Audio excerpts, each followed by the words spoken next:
Back to the heart. What if the life you've been searching for starts the moment you return to your heart? Welcome to Back to the Heart, the podcast for people who are ready to release old stories, embody their truth, and create a life that feels aligned, safe, and real. I'm your host, Amanda Roa, Identity Expansion and Embodiment Coach. And here we talk about healing through storytelling, nervous system regulation, self-trust, and tools that help you come home to yourself. You'll hear powerful conversations with guests sharing the breakthroughs that changed their lives, and you'll also get solo episodes with insights, language shifts, and real life practices to help you reconnect with who you are and call in the kind of love you once believed only existed in fairy tales. Let's get into today's episode. At the end of March, I went to an in-person retreat with my husband, and it was such an incredible experience. And then we have evolved into this new month and into this new year, and it has been such a roller coaster over this last week. So just wanted to share, number one, my experience going to this event and talk about going to in-person events. And number two, also just have a discussion about all of the transitions that are happening in our conscious collective, talk about some tools that are working for me to help keep myself grounded and connected back into nervous system regulation. So first off, let's talk about the retreat. And there's so many things that I learned from the retreat, so I may have to do a separate episode just completely about that. However, so let's start out. In-person events. It was so incredible. It was with the Breathe with Cannabis group that I've been part of this virtual community with Ryan Sprague and Christopher August. And it involves the plant medicine, conscious plant medicine connection and breath work and healing. And it was fabulous from beginning to end. It was beautiful to have a small group of people, every single person there you were able to directly connect with eye to eye and have real heartfelt, soul-led conversations with people. There was flexibility with time. There was beautiful information. We talked a lot about the gene keys, which I knew nothing about before we started. And wow, have I seen it reflected in my life in this last week and a half since I returned from this event.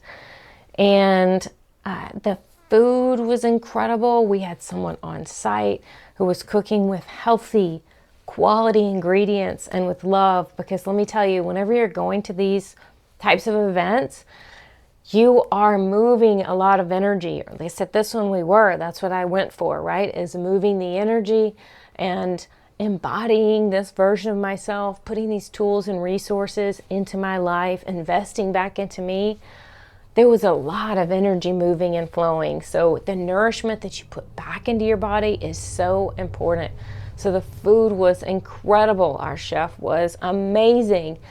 And there was plenty of time for rest. There was plenty of time for exercise. We had some amazing coaches from the Paul Chek community, from Paul Chek Coaching, teaching us some amazing movements with our bodies. Let me tell you, those guys know how to do it. We were using only our body weight, and man, I felt those muscles burning. I felt with the intention and the focus of my body. Incredible. Those guys were amazing.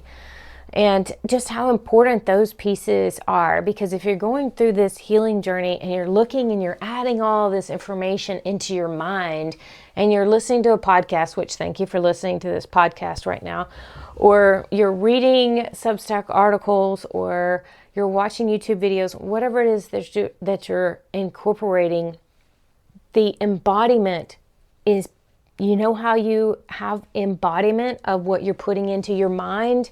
You have to put it into your body, B-O-D-Y, your embody, right? So the physical activity in the body, the things that we're nourishing, our food and water and healthy ingredients that are going into our body is all part of it. It's not just about connection, plant connection. It's not just about breath work. It's not just about story work. It's all of these pieces combined. And it was beautiful to have a community of people that understood that supported that, and to be able to learn and grow and hold that space with each other and to be vulnerable.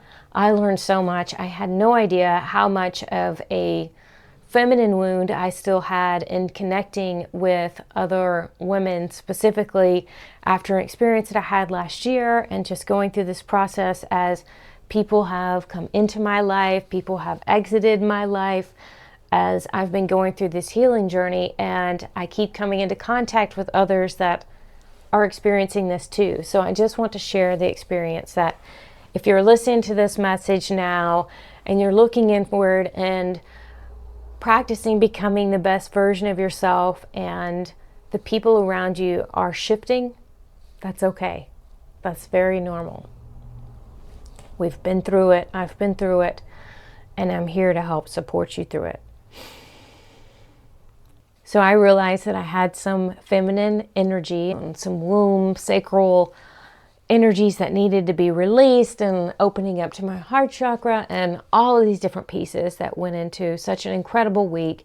Met some amazing connections. So I just want to remind anybody out there, if you have considered doing an in-person retreat, you haven't done one before, it could be an in-person conference. Start with something that's maybe a few hours, that's in your hometown, or if you have to travel somewhere, totally do it. Invest in yourself.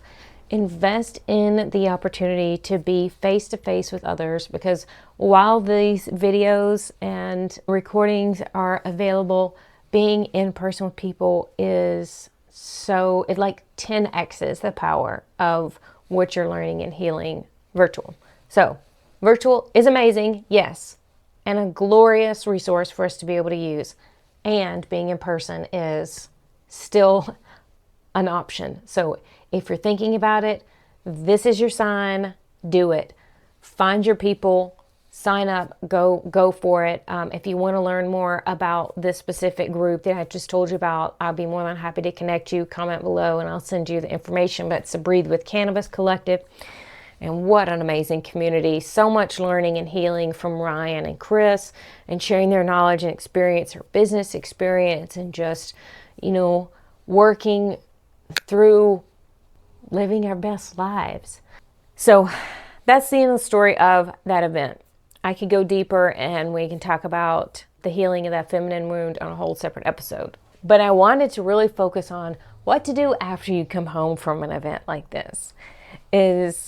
After you come home from an event like this, and also you're at the transition of the new year and the full moon, all the things kind of happening at the same time, there can be some ebbs and flows. And I have totally been riding those waves this past week after returning from the retreat.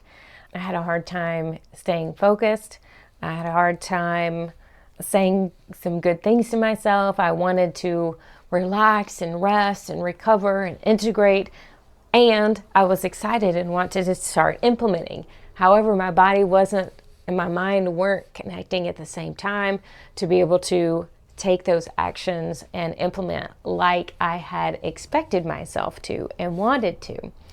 So I felt like I was disappointing myself, and every day became a bit of a struggle as the day started to get focused and to get myself out of the negative spiral, which goes really fast if you've been through that. So what I utilized this week to help me through that were a few things, and I want to share those few things with you.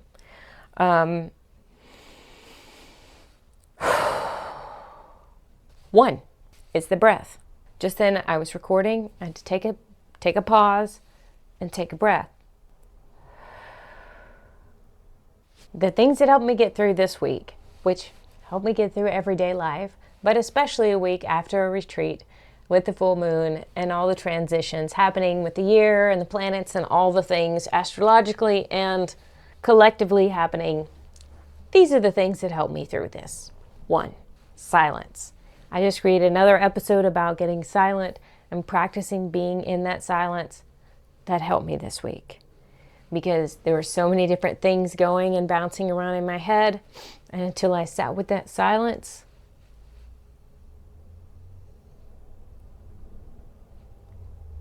the chaos continued. Silence. Writing. I've done so much writing this week, just getting the thoughts, getting everything that's bouncing around so fast in my head, all the realizations, all the things happening, ups, the downs, writing it down, becoming the observer, seeing it on paper. I mean, wow, okay, now I see this, I can take action with it, I can process it, I can release it, I can let it go, I can do whatever it is that I need to do with it. Once I see it, better than it just being floating around with everything else. 3, getting outside. I've been spending more and more time connecting with the earth, grounding, spending time touching the trees, shaking, movement. I'm going to say getting outside and movement all together. But if you're in a place where the weather, you can't be outside, fucking move. Like, you got to be outside. You got to get your body moving. And being outside and connected with the sun and the earth is imperative.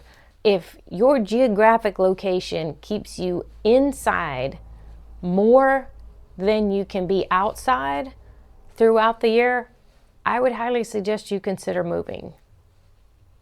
It's very important to be outside and to connect with the earth, grounding, connecting with the sun, having trees to touch.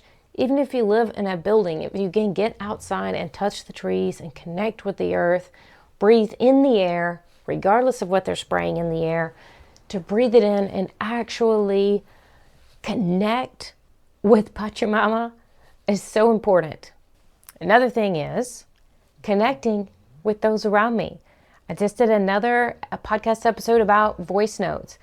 Check that one out. But I'm leaving voice notes. I'm sharing my thoughts candidly and frequently with different people. I'm sharing them. I'm receiving theirs.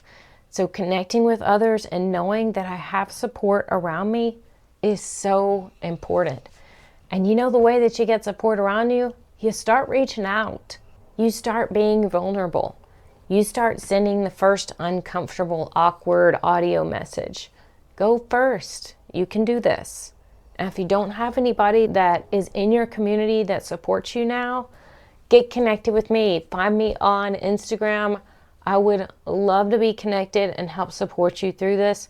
Let's practice. Let's send some voice notes to each other.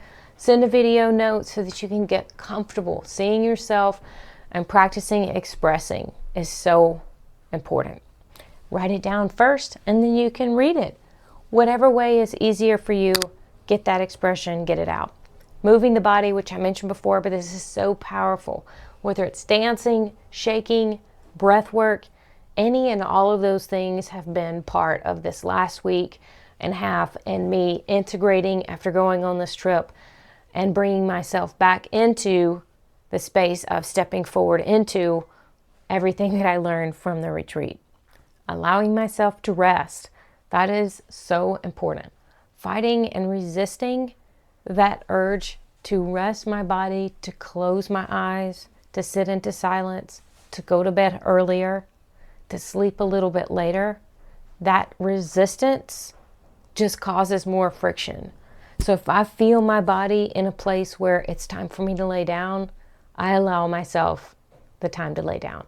And maybe you're at a place where it's not an option for you to actually lay down, but you can just sit down and rest. And if you think that you're at a place where you don't have that as an option, then we have a bigger problem. We've got to start with one. You can create a time for rest. Sit, close your eyes, find a space of silence.